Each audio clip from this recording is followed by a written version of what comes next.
देश में बढ़ रहे कोरोना संक्रमण की वजह से प्रधानमंत्री नरेंद्र मोदी अगले महीने होने वाली G7 समिट में हिस्सा नहीं लेंगे।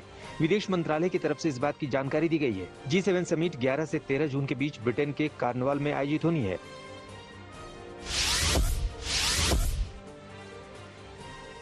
देश में ऑक्सीजन की वजह से मौत का सिलसिला थम नहीं रहा। गोवा में ऑक्सीजन सप्लाई बाधित होने से 4 घंटे में 26 मरीजों की जान चली गई। राज्य के स्वास्थ्य मंत्री विश्वजीत राणे ने जांच के आदेश दिए हैं। वहीं हाईकोर्ट आज मामले पर सुनवाई करेगा।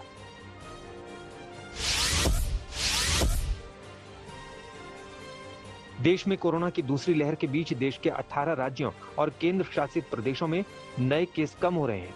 इस वजह से केंद्र सरकार ने नियमों में छूट देना शुरू कर दिया है। सरकार ने टेस्टिंग से जुड़ी शर्तों में कुछ बदलाव किए हैं। इसके मुताबिक अब एक से दूसरे राज्य में जाने से पहले RT-PCR टेस्ट कराना जरूरी नहीं होगा। मामले बढ़ने के साथ ही कई राज्यों में अपने यहां आने के लिए कोरोना टेस्ट की नेगेटिव रिपोर्ट जरूरी कर दी थी। इसके अलावा नई गाइडलाइन के मुताबिक अगर मरीज को 5 दिन से बुखार नहीं है तो उसे हॉस्पिटल से डिस्चार्ज करने से पहले भी RT-PCR टेस्ट करने की जरूरत नहीं होगी।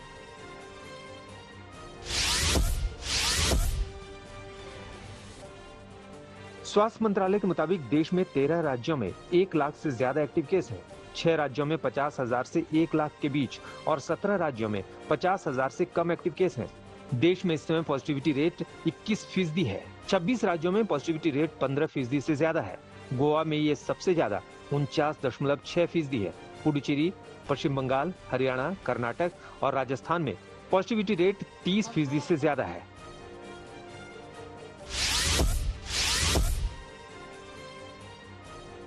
स्वास्थ्य मंत्रालय के मुताबिक महाराष्ट्र, उत्तर प्रदेश, आंध्र प्रदेश, दिल्ली, राजस्थान, हरियाणा, छत्तीसगढ़, बिहार, गुजरात, मध्य प्रदेश, उत्तराखंड, झारखंड, तेलंगाना, चंडीगढ़ और लद्दाख में रोज मिल रहे नए मामलों में लगातार कमी आ रही है। हालांकि कर्नाटक, केरल, तमिलनाडु, पश्चिम बंगाल, ओडिशा, पंजाब, असम, जम्मू कश्मीर, गोवा, हिमाचल प्रदेश, पुडुचेरी, मणिपुर, मेघालय, त्रिपुरा, नागालैंड और अरुणाचल प्रदेश में केस में बढ़ोतरी का ट्रेंड दिखाई दे रहा है।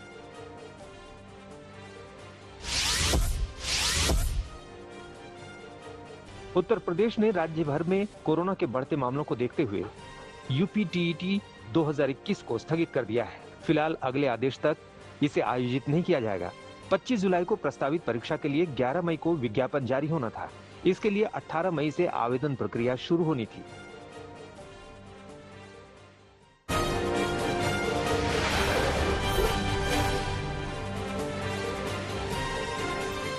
अंडरवर्ल्ड डॉन छोटा राजन ने कोरोना से जंग जीत ली है। उसे एम्स से डिस्चार्ज कर वापस तिहाड़ जेल भेज दिया गया। छोटा राजन को तिहाड़ की जेल नंबर 2 में कड़े सुरक्षा घेरे में रखा गया है। कोरोना होने पर राजन का 22 अप्रैल से जेल के अस्पताल में इलाज चल रहा था। हालत बिगड़ने पर उसे 25 अप्रैल को एम्स शिफ्ट किया गया था। इलाज के दौरान 7 मई को छोटा राजन की मौत की अफवाह उड़ी थी। इसके बाद उसी दिन एम्स ने इसका खंडन करते हुए कहा था कि वो न सिर्फ जिंदा है बल्कि रिकवर भी कर रहा है।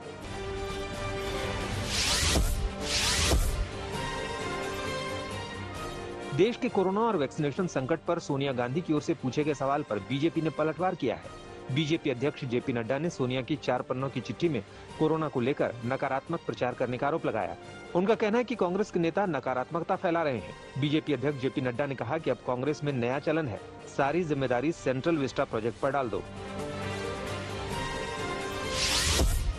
कांग्रेस का नेगेटिव एटीट्यूड है तो आपको सबको दिख ही रहा है। कांग्रेस के जमाने में जिस तरीके की हरकतें हुई, भाजपा वो हरकतें करने को तैयार नहीं है, लेकिन कांग्रेस के कर्मकांड हम भूल गए हैं, ऐसा भी नहीं। बिहार में पूर्व सांसद पप्पू यादव को पटना स्थित मंदिरी आवास से गिरफ्तार कर लिया गया। सुबह उन्हें कोरोना गाइडलाइन तोड़ने के आरोप में पटना पुलिस ने गिरफ्तार किया, तो शाम में मधेपुरा पुलिस ने 32 साल पुराने एक मामले में अपनी हिरासत में ले लिया। इसके बाद पूर्व सांसद ने भोजन त्यागने का ऐलान कर दिया।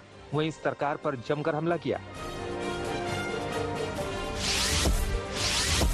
जितना मेहनत आप हमको 9 घंटा रखने में किए हैं, उतना मेहनत यदि आप अस्पतालों को रोकने में कर लिए होते, अस्पतालों को बनाने में और प्राइवेट नर्सिंग होम 10% डॉक्टर को छोड़ के, प्राइवेट नर्सिंग होम छोड़ के 80-90% प्राइवेट नर्सिंग होम, लाखों लाख। आज जो हम गए थे जहां 3 लोगों को मार दिया गया पाटलिपुत्र में, ICN में, CNF में 3 लोगों को, हम वहां गए थे। एक दिनों में 51,000 रुपया गरीबों से लिया जाता है। क्या इनको बेड चार्ज क्या इनको नहीं दिखता? दिल्ली में अरविंद केजरीवाल ने वैक्सीन की कमी को लेकर सवाल खड़े किए हैं। केजरीवाल का कहना है कि वैक्सीन की कमी की वजह से अगले कुछ दिनों में कई सेंटर बंद करने पड़ सकते हैं। ऐसे में सरकार को कई कंपनियों से वैक्सीन बनवानी चाहिए। केजरीवाल के आरोप पर बीजेपी ने पलटवार किया है। बीजेपी सांसद मीनाक्षी लेखी ने कहा है कि केजरीवाल को लाइसेंस सिस्टम की जानकारी नहीं है। सरकार वैक्सीन बढ़ाने पर तेजी से काम कर रही है। दिल्ली में हमारे पास अब केवल कुछ दिन के वैक्सीन बचा है और ये समस्या देशव्यापी है। पूरे देश में इस वक्त वैक्सीन की भारी कमी हो रही है।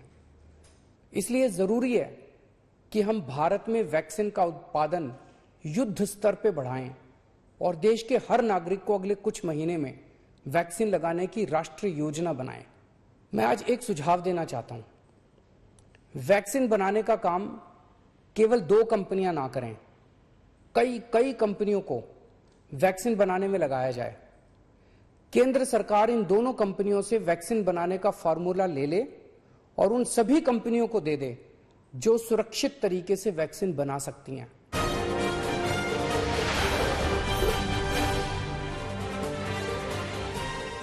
उत्तराखंड में बादल फटने की वजह से भारी तबाही हुई है। ये पूरी घटना देवप्रयाग की है, जहां पर बादल फटने के बाद मूसलाधार बारिश हुई। इतना ही नहीं, बादल फटने की वजह से ITI की बिल्डिंग ढह गई। इस इलाके में स्थित कई दुकानें भी ध्वस्त हो गई हैं। रुद्रप्रयाग और उत्तरकाशी जिलों में बादल फटने की खबर का तत्काल संज्ञान लेते हुए संबंधित जिला अधिकारियों से फोन पर जानकारी ली और उन्हें प्रभावितों को तुरंत राहत और सहायता राशि देने का निर्देश दिया। वहीं अमित शाह ने भी CM तीरथ सिंह रावत को फोन कर हालात की जानकारी ली।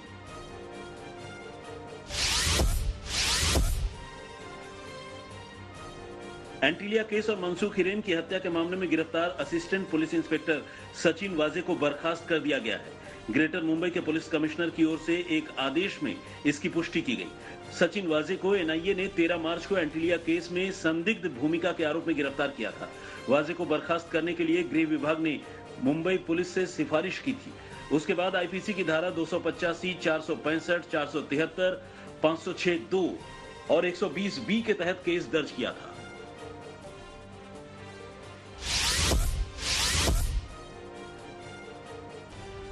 जम्मू और कश्मीर में आतंकियों के खिलाफ सुरक्षा बलों को बड़ी कामयाबी मिली है। अनंतनाग के कोकरनाग इलाके के वाइलू में सुरक्षा बलों ने 3 आतंकवादियों को मार गिराया। ये तीनों आतंकी लश्कर के बताए जा रहे हैं। वहीं कुपवाड़ा में सेना ने बड़ी साजिश नाकाम की है। सुरक्षा बलों ने 10 ग्रेनेड और 182 बुलेट बरामद की है।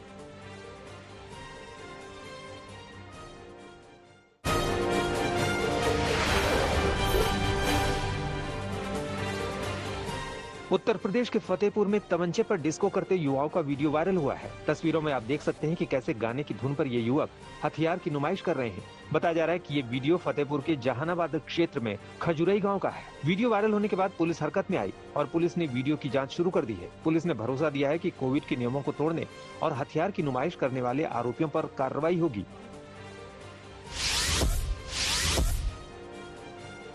उत्तर प्रदेश के इटावा में एक दोस्त ने अपने ही दोस्त को बेरहमी से मार डाला। मामला इटावा के अलकापुर इलाके का है। बताया जा रहा है कि यहाँ एक दोस्त ने अपने दोस्त का गला काटा और उसके माथे पर कील ठोककर उसे मार डाला। आरोपों के मुताबिक मृतक ने आरोपी की मां का कुंडल रखा हुआ था, जिसे वापस नहीं कर रहा था। इसी नाराजगी में आरोपी ने दोस्त को नशा दिया और फिर उसका कत्ल कर दिया। पुलिस ने आरोपी को गिरफ्तार कर लिया है और आगे की कार्रवाई में जुट गई है।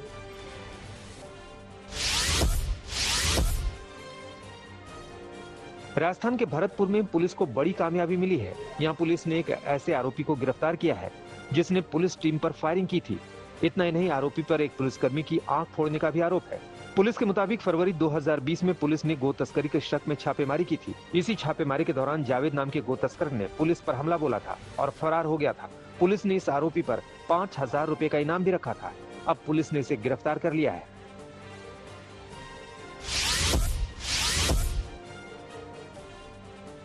मध्य प्रदेश के छिंदवाड़ा में पुलिस ने दवाइयों की कालाबाजारी करने वाले 3 आरोपियों को गिरफ्तार किया है। पुलिस के मुताबिक उन्हें सूचना मिली थी कि 4 फाटक के पास 3 लोग जीवन रक्षक दवाई रेमडेसिविर को 30,000 रुपए में बेचने की बात कर रहे हैं। पुलिस ने दबिश दी और 2 लोगों को पकड़ा। दोनों आरोपियों ने अपने तीसरे साथी का नाम बताया, जो एक प्राइवेट अस्पताल का स्वास्थ्य कर्मी है। पुलिस ने स्वास्थ्य कर्मी को पकड़ा तो उसके पास से 3 रेमडेसिविर इंजेक्शन मिले।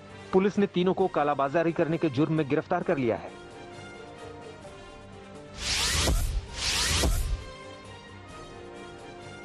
बक्सर और गाजीपुर में गंगा में शव मिलने पर हड़कंप अभी थमा नहीं है कि नया मामला बलिया से आया है।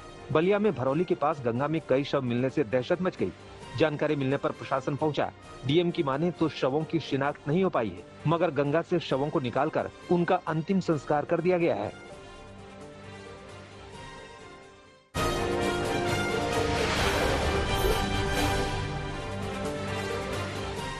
रूस के काजान शहर के एक स्कूल में हुई अंधाधुंध गोलीबारी में 10 से ज्यादा लोगों की मौत हो गई है और कई लोग बुरी तरह घायल हो गए हैं। मंगलवार सुबह 2 बंदूकधारियों ने स्कूल पर गोलियां बरसानी शुरू कर दी। इस दौरान खुद को बचाते हुए लोग स्कूल की इमारत से कूदते हुए भी नजर आए।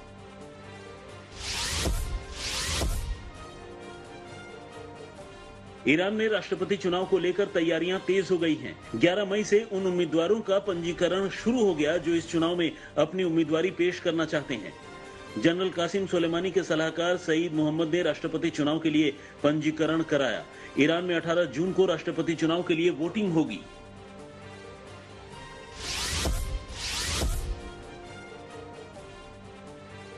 कोलंबिया के राष्ट्रपति और राष्ट्रीय हड़ताल समिति के बीच पहले दौर की बातचीत नाकाम हो गई है। पिछले 2 हफ्ते से दोनों गुटों के बीच आपसी सहमति बनाने को लेकर कवायद की जा रही थी। करीब 3 घंटे तक चली बैठक के बाद समिति ने प्रदर्शन को जारी रखने का फैसला किया है। देश में कर सुधार को लेकर देशव्यापी उग्र प्रदर्शन चल रहा है, जिसमें कई लोगों की मौत हो गई है।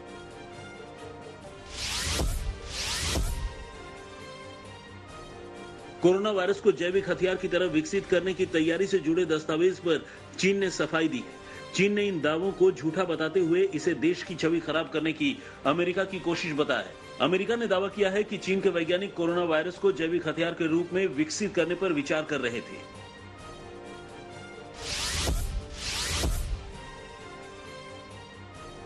कोरोना की दूसरी लहर से जूझ रहे भारत को मदद के लिए माइक्रो ब्लॉगिंग साइट ट्विटर ने $15 मिलियन यानी करीब 110 करोड़ रुपए का दान दिया है। ट्विटर के सीईओ जैक पैट्रिक डोर्सी ने सोमवार को ट्वीट कर यह जानकारी दी और यह भी बताया कि ये पैसे कैसे भारत तक पहुंचेंगे।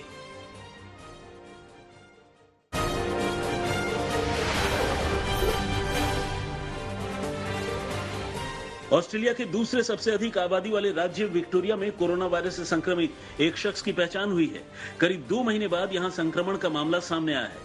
स्थानीय प्रशासन ने बताया कि संक्रमित शख्स कुछ दिन पहले ही भारत से लौटा था।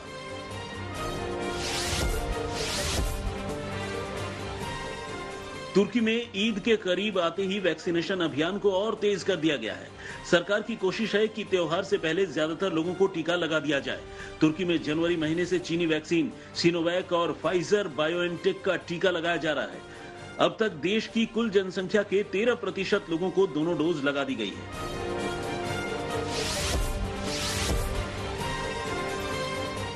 दुनिया भर में कोरोना का कहर जारी है।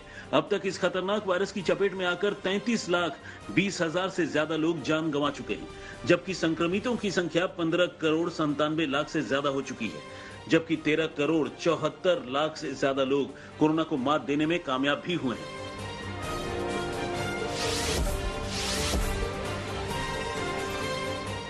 विश्व स्वास्थ्य संगठन ने चीनी वैक्सीन सिनोफार्म कोविड टीके को मंजूरी दे दी है। WHO ने वैक्सीन के डेटा मूल्यांकन के बाद वैक्सीन को सुरक्षित और कारगर बताया है, जबकि वैक्सीन के इमरजेंसी इस्तेमाल की पहले ही इजाजत दी जा चुकी थी। WHO ने कहा कि आने वाले दिनों में चीन की सिनोवैक वैक्सीन को अनुमति मिल सकती है।